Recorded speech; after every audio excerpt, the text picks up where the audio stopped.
સરકારી અનાજના કાળા બજારિયાઓને મામલતદાર દ્વારા અલગ અલગ ટીમોને ખાનગી વાહનમાં મોકલી મોડી રાત્રે રેડ કરી લાખો રૂપિયાના અનાજ સાથે પકડી પાડ્યા।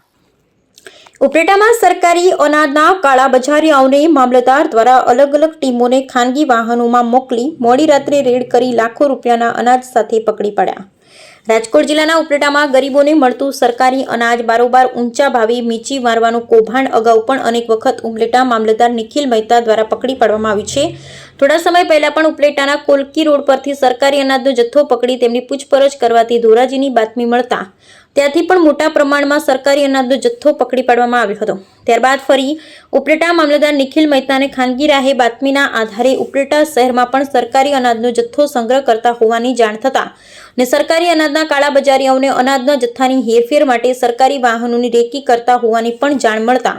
મામલતદાર નિખિલ મહેતાને તેઓની ટીમને ખાનગી વાહનો દ્વારા અલગ અલગ દિશાઓમાં તપાસ કરવા મોકલી છેક મોડી રાત્રે તેમની ટીમ સાથે ભાદર રોડ પરના શેવન પ્લાઝા એપાર્ટમેન્ટ સામે ડબ્બાના કારખાનામાં અનવરભાઈ ઓસમાણભાઈ વિંઘાણી દ્વારા રાખવામાં આવેલ લાખો રૂપિયાનો સરકારી અનાજનો અનઅધિકૃત જથ્થો પકડી પાડ્યો હતો, જેમાં 3 વાહનો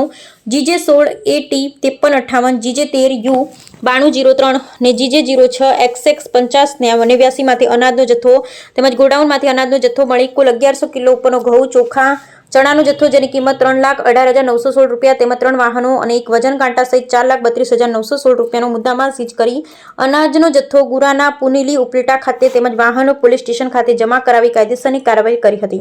આજથી 15 થી 20 દિવસો પહેલાં કોલકી રોડ પરથી અમે એક શંકાસ્પદ વાહનને અનાજના જથ્થા સાથે અટકાવ્યું હતું અને તપાસ કરતાં એ જથ્થો સરકારીઓનું જાણમાં આવતા એને સીઝ કર્યું હતું। વાહન ચાલકની પૂછપરછ કરતાં ધોરાજી ખાતે પણ આવો સરકારીનો જથ્થોનું જાણમાં મળતા શ્રી ધોરાજી પ્રાંત અધિકારી સાહેબ અને ધોરાજી મામલતદાર સાહેબે ત્યાં રેડ કરી જથ્થો પકડ્યો, સીઝ કર્યો।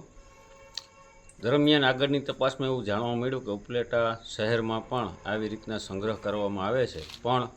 કોલકી રોડે આવો જથ્થો મેં પકડ્યો તો ત્યારથી આ અનાજ માફિયાઓ અમારા સરકારી વાહન તેમજ અમારા ખાનગી વાહનની રેકી કરતા હતા। દરમિયાનમાં હાલમાં જુલાઈ મહિનાના સરકારી અનાજના વિતરણનું કામ ચાલુ હોય, આ લોકોએ લાભાર્થીઓને જે સરકાર દ્વારા રાહત ભાવે તેમજ મફતમાં જે અનાજનો જથ્થો આપવામાં આવે છે તે ઊંચા ભાવે ખરીદી PDS સિસ્ટમના સરકારી અનાજના ડાયવર્ઝનનું કામ કરતા હોવાની અમોને ખાનગીરાએ હકીકત મળતા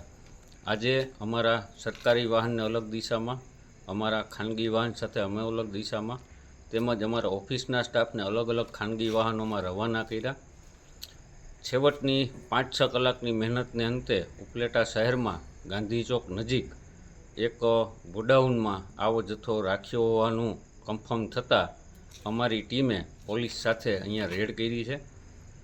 હું આ તકે ઉપલેટા પોલીસ સ્ટેશનના PI પટેલ સાહેબનો આભાર માનવા માગું છું કે આવતીકાલે